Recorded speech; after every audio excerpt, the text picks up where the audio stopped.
নমস্কার, story officially চ্যানেলে আপনাদের প্রত্যেককে স্বাগত। আমি আজকে ভগবান শ্রীকৃষ্ণের বাল্য, যে যখন ভগবান শ্রীকৃষ্ণ ছোট ছিল তার বাল্যলীলা, আসলে তিনি গোপীদেরকে কিভাবে আনন্দ দান করত। ভগবান শ্রীকৃষ্ণ গোপীদেরকে এবং তার সখাদের সঙ্গে তাদেরকে প্রতিনিয়ত তিনি আনন্দ দান করত। গোপীরা নন্দরাজার ছেলে হলেও তারা প্রত্যেকেই ভাবত যে কৃষ্ণ আমার। একদিন যদি তাকে না দেখত তাদের মন প্রাণ তাদের কিছু ভালো লাগতো না। তারা সবসময় অপেক্ষা করে থাকতো যে কখন ওই কানাইকে একটু দেখব, কখন কি করে কানাইকে দেখব, তার সঙ্গে একটু কথা বলবো। আর বৃন্দাবনের ব্রজবাসীরা তারা খুব সরল, ভোলা তাদের মনের মধ্যে কোনো চতুরতা, কোনো ছল, কোনো এইসব জিনিস ব্রজবাসীদের থাকে না। আর ভগবান যেমন মন পছন্দ করেন, কেননা প্রত্যেকটা শাস্ত্রে লেখা আছে, ধর্মগ্রন্থে লেখা আছে যে ভগবান সেই রকম মানুষকেই পছন্দ করে যারা শিশুর মতন, যাদের মন, যারা সব অত ছল চাতুরি এগুলো বোঝেই না, যাদের মন সরল, সাদাসিধে, বিশ্বাস করে ফেলে অল্পতেই, সেই রকম মনকে ভগবান খুব পছন্দ করে। তাই ব্রজবাসীরা সেই রকম ধরনেরই ছিল। আর গোপীরা তারা তো খুবই ভোলাপন ছিল। ওই ছোট্ট কৃষ্ণ তাদেরকে কত কিছুই না করত। তাই নন্দরাজার ছেলে কৃষ্ণ, কানাই কি করত, গোপীরা কি করত, কানাইকে দেখার উদ্দেশ্যে যে কি করে তাকে একটু দেখতে পাবো, তাই তাদের একটা অজুহাত লাগবে। তাই তারা এক মনে মনে সমস্ত গোপীরা কানাইকে দেখার জন্য, বা মা যশোদা তাদের সামনে কানাইকে বকা দেবে, আর সেটা তারা দেখবে। আর কানাইকে পরে তখন তারা বলতে পারবে যে কেমন লাগলো, মজা দেখলে তো, আমরা তোমাকে বকা খাওয়াতে পারলাম মায়ের কাছে। তাই এই বলার জন্য আর ওই যশোদার কাছে গোপীরা যায় নালিশ করতে কানাইয়ের সম্বন্ধে। কোনো গোপী বলে, আরে যশোদা দেখ, গরু বেঁধে রেখেছি, বাছুর ছেড়ে দিয়েছে, গরুর সমস্ত দুধ বাছুর খেয়ে ফেলেছে। কেউ আবার বলছে, মাখন তৈরি করে রেখেছি, তোমার ছেলে খাক, তাতে আপত্তি নেই, কিন্তু সে বাঁদরকে ডেকে ডেকে সেই মাখন খাওয়াচ্ছে, এটা কি ঠিক? কেউ এই রকম করে নানা রকম কানাইয়ের সম্বন্ধে নালিশ করছে। বাহিরে তাদের যশোদাকে নালিশ করছে, আর ভিতরে তাদের কানাইকে দেখার জন্য আকুলতা, এবং তারা ভিতর থেকে চাচ্ছে যে আজকে যেন রাতে আমার বাড়িতে কানাই গিয়ে মাখন চুরি করে। তাই এটাই হলো তাদের প্রধান চাহিদা অন্তরে, কিন্তু বাইরে যশোদাকে কানাইয়ের সম্বন্ধে নালিশ করছে। তো মা যশোদা তখন বলে যে তোমরা তো অনেক বড়, তোমরা কানাইকে বকা দিতে পারো না? কানাই যখন এরকম করে, বলে আরে যশোদা, তুমি কি ভাবছো আমরা এটা চেষ্টা করিনি? আমরা তাকে বকা দিতে গিয়েছি, তাকে শাসন করতে গেলে সে এমন করে হাসে, সে যখন হাসে তার হাসি দেখে আমাদের রাগই শান্ত হয়ে যায়, তখন আর কি বকা দেব, আর কি বা শাসন করব? যশোদাকে এগুলো নালিশ করে গোপীরা যখন আসছে, তখন এক নতুন গোপী সে গোপীদেরকে দেখে বলে, আরে তোমরা কত বড়, আর একটা ছোট্ট বালক, তাকে তোমরা বেঁধে তার মাকে দেখাতে পারো না, তাকে তোমরা বাঁধতে পারো না, এটা তোমরা কি বলো? বলে যে দেখ গোপী, তুই তো নতুন এসেছিস, তুই বৃন্দাবনের ইতিহাসও জানিস না, আর এই নন্দরাজার ছেলে সম্বন্ধে তোর কোনো জ্ঞান নেই, তাই তুই আমাদেরকে বলছিস। ওই নতুন গোপী বলে যে এটা বললেই হলো, আমি তোমাদেরকে কথা দিচ্ছি, আমি ওই নন্দরাজার ছেলেকে বেঁধেই দেখাবো। গোপীরা বলে, দেখ, তুই এটা করতে যাস না, এই কাজ তুই করতে যাস না, তুই কিন্তু ফেঁসে যাবি। বলছে, দেখবো তো কেমন করে ফেঁসে যাই আমি। একটা ছোট বালক, তাকে বাঁধতে এত কিসের অসুবিধা? গোপীদের মুখ থেকে শোনে সেই গোপী যে আমরা অনেকবার বেঁধেছিলাম, এই চেষ্টা করেছি, কিন্তু যখনই তাকে বেঁধে যশোদার কাছে নিতে যাই, কিন্তু রাস্তায় কোনো না কোনো বাহানা দিয়ে আমাদেরকে বোকা বানিয়ে সে ঠিক পালিয়ে যায়। তাই এই চেষ্টাও আমরা করেছি, দেখ গোপী, তুই কিন্তু পারবি না। তখন সেই নতুন গোপী বলে যে আমি বেঁধেই দেখাবো তোদেরকে। বলছে, তাহলে দেখ পারিস নাকি। অন্যান্য গোপীরা তখন সেই গোপী সেদিন কি করে, সুন্দর সুন্দর সেই মাখন, নতুন মাখন তৈরি করে করে হাঁড়ি ভরে ভরে রাখে। কিন্তু কৃষ্ণ ছোট হলেও সে তো মানে জগদীশ্বর, জগৎ নিয়ন্ত্রণ যার হাতে, যে জগৎকে তিন লোকের যে মালিক, যে তিন লোকের কে তিনি একবারে যে দেখতে পায়, আমাদের কাছে বর্তমান, ভবিষ্যৎ, অতীত, আমাদের কাছে এই তিন রকম, কিন্তু ভগবান আমাদের বর্তমান, ভবিষ্যৎ, অতীত ভগবান একবারে দেখতে পারে। প্রত্যেকটা মানুষ, প্রত্যেকটা জীবের আগে কি হবে সেটাও ভগবান জানে, আগে কি হয়ে গেছে সেটাও ভগবান জানে, বর্তমানে কি হচ্ছে সেটাও ভগবান জানে। তার কাছে অতীত, বর্তমান, ভবিষ্যৎ বলে কোনো কিছু নেই, তিনি তো অন্তর্যামী। তাই ওই গোপী ভগবান কৃষ্ণকে বাঁধবেই। তাই সেই দিনকে গোপী যখন সুন্দর সুন্দর করে তিনি তৈরি করে রাখে মাখন, ভগবান ওই ছোট্ট কৃষ্ণ কানাই তার ঘরে আসে। কিন্তু সে তাকে তাকেই ছিল যে আসবে কি আমি বাঁধবো, আর আমি বেঁধে সবাইকে দেখায় দিব যে একে বাঁধা কোনো সহজ না, তোমরা পারোনি, দেখো আমি পেরেছি। এটা তার উদ্দেশ্য ছিল। তাই জন্য সে একদম প্রস্তুত হয়েছিল। যেই না কানাই ভিতরে এসেছে, সঙ্গে সঙ্গে কি করে তাকে বেঁধে ফেলে, ধরে বেঁধে ফেলে। তাই তাকে যখন বাঁধে, সেই গোপীর এতটা আনন্দ হয়ে যায় যে আমি এক্ষুনি যশোদাকে ডেকে নিয়ে একদম দেখাবো যে হাতে নাতে আমি ধরেছি, আর সব গোপীদেরকেও বলবো যে তোমরা পারো না বাঁধতে, দেখো আমি পেরেছি। তাই গোপী তাড়াহুড়ায় এবং মনের উল্লাসে সে তাড়াতাড়ি করে বাঁধতে গিয়ে সে গিঁটটাকেই দিতে ভুলে যায়। কিন্তু এখন গোপী নিজের উৎসাহতে গিট দিতে ভুলে যায়, নাকি ওই ছোট্ট কানাই, তিনি তো নিজেই অন্তর্যামী, তিনি তাকে ভুলিয়ে দেয়, সেটা ভগবান শ্রীকৃষ্ণই জানেন। যাই হোক, গোপী ওই গিট দিতে ভুলে যায়।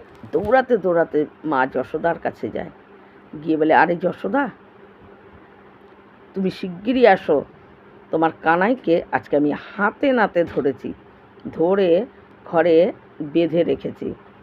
এই কথা শোনা পর যশোদা বলে, তাই, চলো চলো চলো দেখি, আজকে কানাইকে তো আর রক্ষা নেই, কানাইয়ের আজকে রক্ষা নেই। যে এত ক্ষীর, মাখন, দুধ সমস্ত নন্দরাজার বাড়িতে, যে নবলক্ষ গরু, তারপরেও সে অন্য বাড়িতে চুরি করার জন্য ঢুকেছে, আজকে আমি ওকে ছাড়বো না। বলতে বলতে যশোদা যখন সেই গোপীর সঙ্গে আসে এবং সেই গোপী যখন হাত দিয়ে দেখায়, ওইখানে তাকিয়ে দেখো তোমার ছেলেকে আমি বেঁধে রেখে গেছি। যশোদা তাকিয়ে দেখে, আরে ছেলে কই, সেখানে তো দড়ি আর দড়ি। বলে, গোপী, কানাই কই? বলে, কেন, ওখানে বাঁধা? বলে, না তো, ওখানে তো শুধু দড়ি আর দড়ি। বলে, আমি তো এখানেই বেঁধে গেছি। বলে, কোথায় তাহলে, তুমি আমাকে দেখাও, আমাকে এত দূর তুমি নিয়ে এসেছো, তোমার ডাকে আমি এসেছি, তুমি আমাকে দেখাও। তখন যশোদা বলে কি যে খুব রেগে যায়। যশোদা প্রচণ্ড রেগে যায়। রেগে গিয়ে গোপীকে বলে, আরে গোপী, তোমরা কি সবাই মিলে আমার ছেলের উপরেই তোমরা সবাই দোষারোপ করতে থাকো সব সময়? তোমরা মিথ্যা মিথ্যা আমার ছেলের উপর বদনাম করছো। আরে আমার ছেলে তো বিয়ে হবে না। এই রকম চোর চোর চোর করে তোমরা যদি এই রকম করে তারকে বদনাম করো, তোমরা মিছিমিছি কেন আমার এই কানাইয়ের উপর এত বদনাম দিচ্ছ? এর তো বিয়েই হবে না। বলে যশোদা যখন চলে যায়, এদিকে গোপী তখন যশোদার কথা মাথা নিচু করে সব শোনে। কি আর করবে গোপী? কিন্তু গোপীর মন খুব উদাস হয়ে যায় যে আমি বেঁধে গেলাম, কোথায় গেল, কি করে ছাড়া পেল? গোপী উদাস হয়ে পরের দিন যখন সে যমুনায় জল আনতে যায়, তখন দেখে একটা ছোট্ট গাছের নিচে কানাই বসে বসে বাঁশি বাজাচ্ছে। তো সেই গোপী তখন কানাইকে দেখে বলে, আমি তোমাকেই খুঁজছিলাম। বলে কেন? বলে যে তুমি সত্যি করে বলো তো, কালকে তোমার বাঁধন কি করে তুমি খুলে চলে গেলে? তখন কানাই বলে, তোমার বয়স কত? বলে আমার বয়স তো আমার ঠিক মতো মনে নেই, তবে 30-31 হবে। বলে 30-31-এ বুড়ি হয়ে গেলে অথচ গিট দিতে জানো না, গিট দিতে শেখোনি? আরে গোপী, নতুন বিয়ে হয়ে শ্বশুরবাড়িতে এসেছো, মার কাছ থেকে তো একটু গিট দেওয়া এগুলো শিখে আসবে। কেন তুমি এগুলো শিখে আসনি? গোপী একটু রাগ হয়ে যায়। বলে কি, ঠিক আছে, আমার মা শেখায়নি, ভালো কথা। তোমার মা কি শিখিয়েছে তোমাকে গীত দেওয়া? বলে হ্যাঁ, আমার মা আমাকে গীত দেওয়া শিখিয়েছে। গোপী, তুমি যদি শিখতে চাও আমি তোমাকে গীত দেওয়া শেখাতে পারি, যদি তুমি চাও। গোপী কথা বলতে বলতে সে মোহিত হয়ে যায়। আসলে ভগবান শ্রীকৃষ্ণ তার হাসিতেই তো সব কিছু ভুলে যায়। তাই গোপী যখন তাকে দেখছে, কৃষ্ণকে সেই রকম কানাইকে দেখে বলে, তাহলে ঠিক আছে, আমি শিখব গীত দেওয়া। বলে তুমি যদি চাও আমি শেখাতে পারি। বলে কোথায় শেখাবা? বলে আমি তোমার বাড়িতেই শেখাবো। বলে বাড়িতে শেখাবা? গোপী নিজেই কৃষ্ণকে নিয়ে, কানাইকে নিয়ে বাড়িতে চলে আসে। বাড়িতে এসে সে একটা দড়ি, যেই দড়ি দিয়ে তাকে বেঁধেছিল, সেই দড়ির সামনে গিয়ে বলে, আমাকে এবার শেখাও। তখন ওই ছোট্ট কানাই বলে, এমনি এমনি কি কোনো শিক্ষা দেওয়া যায়? আগে আমাকে গুরু বানাও। গুরু বানাতে গেলে আমাকে পরিক্রমা করতে হবে, আমার পা ধরে প্রণাম করতে হবে, তারপরে তো তোমাকে একটু আমাকে ভোগ কিছু দিতে হবে, সেটাকে আমি গ্রহণ করব, তারপরেই তো তোমাকে আমি শিক্ষা দেব, তার আগে তো শেখানো যায় না। তখন গোপী বলে, আচ্ছা আচ্ছা, আমি তোমাকে গুরু বানালাম। গোপী তাকে পরিক্রমা করে এবং তাকে কিছু খেতে দেয় এবং ভোগ দেয়। তারপরে প্রণাম, পায়ে হাত দিয়ে প্রণাম করে বলে, এইবার তো গুরুজি আমাকে শেখাও। বলে হ্যাঁ, এবার আমি তোমাকে শেখাতে পারি। গোপীকে নিয়ে যে একটা খুঁটির সামনে দাঁড় করিয়ে দিয়ে প্রথমে তার হাত দুটো খুব শক্ত করে বাঁধে, বেঁধে একেবারে গাঁট মানে শক্ত গিট্ট দিয়ে দেয়। গোপী বলে, বা বা বা, খুব আনন্দ গোপীর যে আমি গীত দেওয়া শিখে গেছি, আমি গীত দেওয়া তোমার থেকে শিখে গেছি, আমি এখন গীত দিতে পারবো, দাঁড়াও, গীত দিয়ে আমি তোমাকেই বাঁধতে পারবো, আমি গীত দেওয়া শিখে গেছি। বলে আরে গুরু বানিয়েছ, গুরু তো এটা তো আধাটা শেখানো হলো, আরও তো বাকি আছে, পুরোটা শেখাতে হবে। তুমি আমাকে গুরু মেনেছ, তো গুরুর কাজ পুরোটাই শেখানো, গুরু অর্ধেক শেখায় না, তাই তোমাকে আমি পুরোটা আগে শেখাই। বলে ও, পুরোটা এখনও হয়নি? বলে না, পুরোটা শেখাই। তখন আর একটা দড়ি নিয়ে গোপীকে পায়ের থেকে পেঁচিয়ে পেঁচিয়ে পেঁচিয়ে বেঁধে লাস্টে 3-4টা গিট দিয়ে ঘরের ভিতরের দরজা আটকে একটা ছোট জানালা ছিল, সেই জানালাতে ছোট্ট কানাই এক লাফ দিয়ে বাইরে আসে। গোপী বলে, আরে কোথায় যাচ্ছ, কোথায় যাচ্ছ, আমাকে খুলো। বলে যে তোমার সঙ্গে আমার যমুনার পাড়ে কী কথা হয়েছিল? খোলার কথা হয়েছিল যে তুমি বলেছিলে তো তুমি আমাকে গিট দেওয়া শেখাবে, আর আমার মা আমাকে গিট দেওয়াই শিখিয়েছে, খোলাটা শেখায়নি। আর তোমার সঙ্গে আমার যা কথা হয়েছে আমি সেটাই সম্পূর্ণ করে দিলাম, তা আমি খুলতে আমি জানি না বলে ওই কানাই ছুটতে ছুটতে চলে যায়।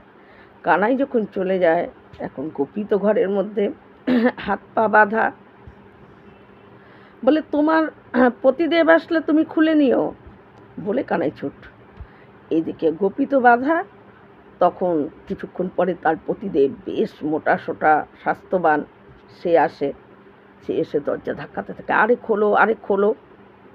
গোপী তখন বলে, আরে আমি কি করে খুলবো, তুমি জানালা দিয়ে আসো। বলে জানালা দিয়ে আসো? আমি কি এই ছোট্ট জানালা দিয়ে কী করে ঢুকবো?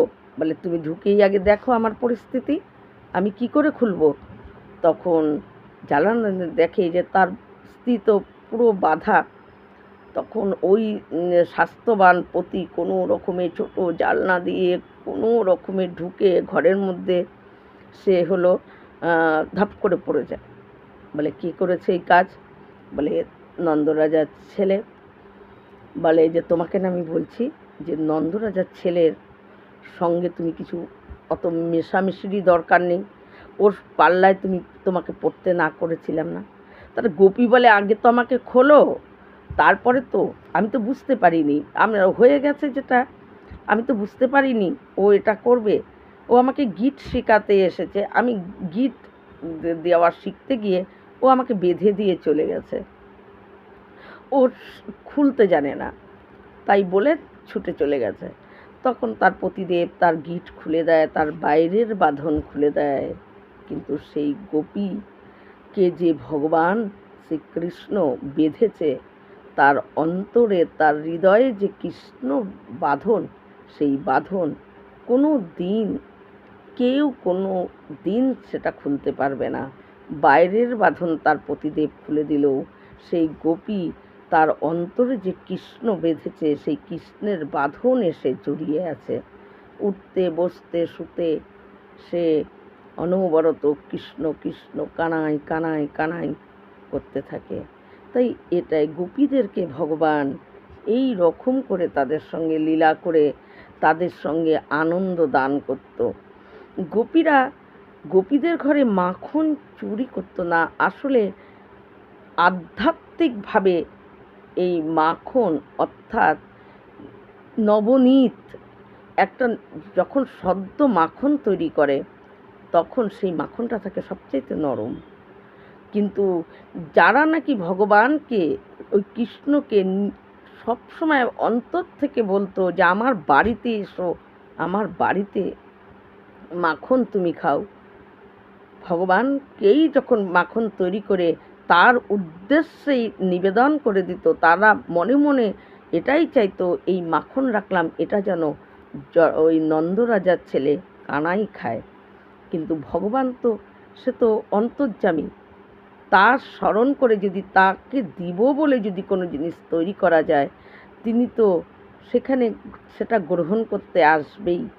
তাই আর ওই মাখন চুরির উদ্দেশ্যে গোপীদের হৃদয়কে তিনি চুরি করে নিয়েছিলেন।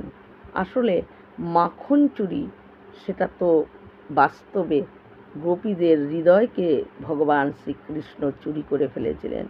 বৃন্দাবনের ব্রজবাসীরা খুবই ভোলাপন, তাদের মনের মধ্যে কোনো চতুরতা, কোনো ছল, এগুলো তাদের মনের মধ্যে নাই। আর ভগবান তার সঙ্গেই লীলা করে, যার ভিতরে চতুরতা, ছল চাতুরি এগুলো নাই, যার ভিতরে সরলপন, ভোলাপন, তাকে ভগবান খুব ভালোবাসে, সেই হৃদয়কে ভগবান ভালোবাসে। যার ভিতরে এই রকম হৃদয়, ভগবান ছুটে হলেও তার কাছে আসে, তার হৃদয়কে তার কাছে ভগবান বাধা পড়ে যায়, ভগবান তাকেও বেঁধে নেয়। তাই এটাই হলো আসল উদ্দেশ্য, যে মাখন চুরি ভগবান গোপীদেরকে এইভাবে আনন্দ দান করতেন। এই রকম ভিডিও পাওয়ার জন্য আমার চ্যানেলটিকে সাবস্ক্রাইব করবেন। নমস্কার।